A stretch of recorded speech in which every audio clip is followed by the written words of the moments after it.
नमस्कार दोस्तों, अष्टो राघव चैनल में आप सभी का स्वागत है। आज हम बताएंगे कि अश्विनी नक्षत्र में अगर किसी बालक का जन्म होता है या बालिका का जन्म होता है तो उसकी राशि मेष बनेगी और उसके स्वामी मंगल होंगे। नक्षत्र के अनुसार क्या होता है कि जब अश्विनी नक्षत्र में जन्म होता है तो योनि अश्विनी में आता है, देवगण होता है और क्षत्रिय गण होता है। आद्य उसकी नाड़ी है और मृग वर्ग है। चतुर्थ चरण में अगर जन्म हुआ है तो इसका जन्म जो है प्रथम अक्षर से जो है ला अक्षर से ही जो है नाम निकलेगा। जैसे लक्ष्मण, ललित, ये नाम निकलेंगे। और अश्विनी नक्षत्र गंडमूल नक्षत्र के अंतर्गत आता है।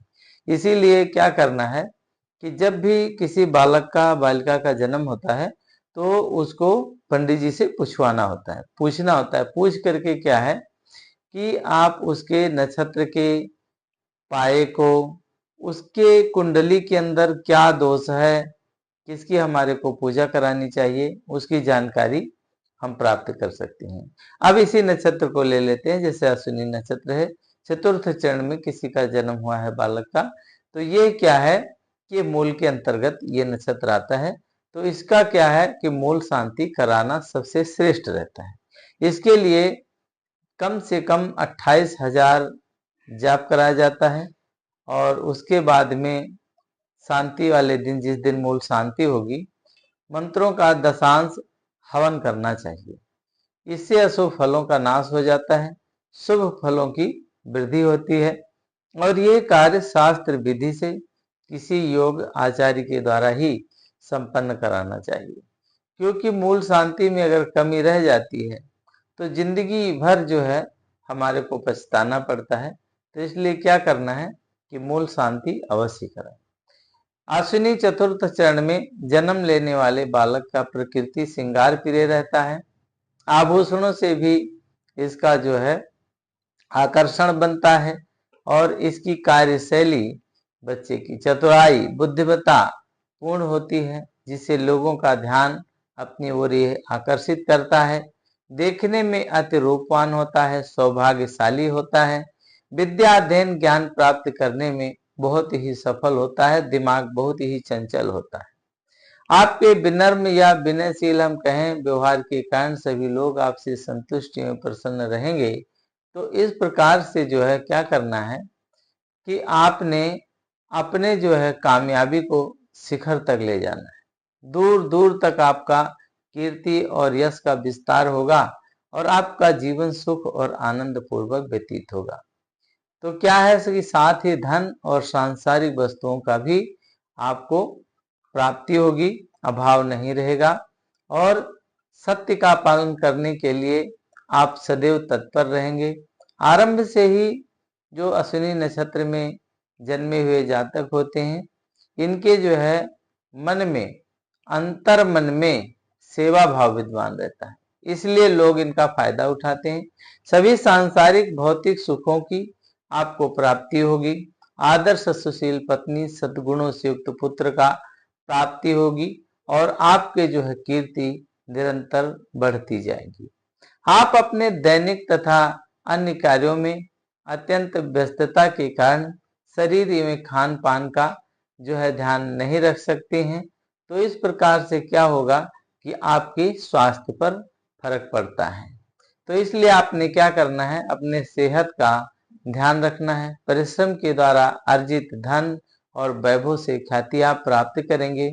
जनता के विभिन्न वर्गों को खूब लोकप्रिय होंगे। तो इस प्रकार से जो चतुर्थ चरण में जन्म होता है जातक का, तो क्या होता है कि ये तांबे के पैर पर उत्पन्न होता है। मतलब जब भी बच्चे का जन्म होता है तो हम देखते हैं कि पाया कौन सा है।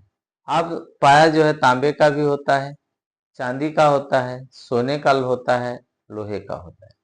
तो जो अश्विनी नक्षत्र के चौथे चरण में जातक का जन्म होता है तो ये क्या है कि तांबे के पाए पर इसका जो है जन्म हुआ है। राज्य सरकार से धन लाभ अर्जित करने में हमेशा सफल रहेगा।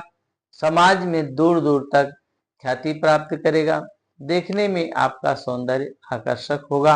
आप संतोषी प्रवृत्ति के होंगे। अनावश्यक इच्छाओं को अपने मन में उत्पन्न नहीं करेंगे। आप श्रेष्ठ आचरण से युक्त रहेंगे और सभी लोग आपका आदर सत्कार करेंगे और इस प्रकार से आप अपने जीवन का सुख पूर्वक उपभोग करेंगे। माता पिता के प्रति आपकी जो है श्रद्धा, पूर्ण विश्वास, समर्पण रहेगा। आप धन संपत्ति तो प्राप्त करेंगे ही, पर साथ ही आप विद्या भी प्राप्त करेंगे और ज्ञान अर्जन प्राप्त करने में आपकी विशेष रुचि रहेगी और आप अपने द्वारा आरंभिक कार्य मतलब जो शुरू में कार्य करेंगे उसमें भी सफलता अपने जो है ज्ञान के बल पर अर्जित करेंगे।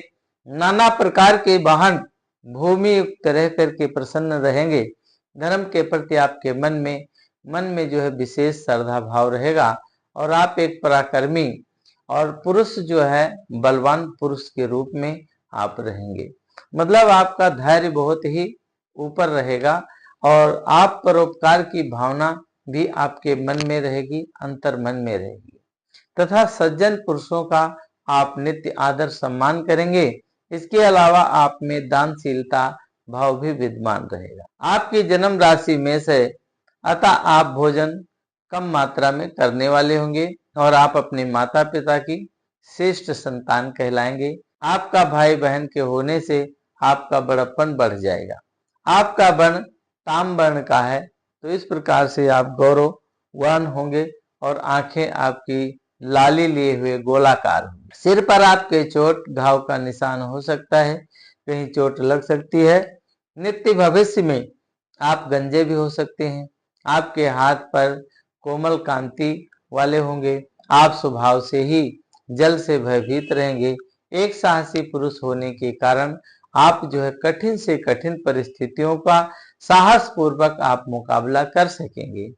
समाज के आपका उचित मान सम्मान मिलेगा। आपकी बुद्धि चंचल रहेगी। धन और सम्मान आपको प्राप्त होगा। आप जो है विद्या को महत्व प्रदान करेंगे। यदा कदा आपको अगर कोई समस्या उत्पन्न होती है तो आपके बहुत से मित्र तथा सहयोगी होंगे। आप अपनी प्रवृत्ति के अनुसार सत्य व्यवहार एवं विनयशीलता के कारण पूर्ण मान सम्मान आदर प्राप्त करने में सफल होंगे और आपको शीघ्र क्रोध आएगा। आप ऐसे स्थानों पर भ्रमण करने में जाएंगे जहां आपका मन लगेगा। अगम्य हो, जहां आसानी से नहीं पहुंचा जा सकता, वहां आप पहुंच जाएंगे। जिनका जन्म अश्विनी नक्षत्र में होता है इनकी हथेली में शौर्य सूचक चिन्ह भी रहता है, चक्र पताका भी रहता है। देखने में आपका शरीर सुंदर एवं स्वस्थ रहेगा। दानशीलता आपकी स्वाभाविक प्रकृति होगी। देखने में आपका शरीर सुंदर एवं स्वस्थ होगा। दानशीलता आपकी स्वाभाविक प्रवृत्ति होगी। जरूरतमंद लोगों को आप भोजन कराएंगे। उनका जो है श्रद्धा विश्वास के साथ में मान सम्मान करेंगे। आपके अंदर दिखावटीपन नहीं रहेगा। दिखावटीपन से हमेशा आप दूर रहेंगे।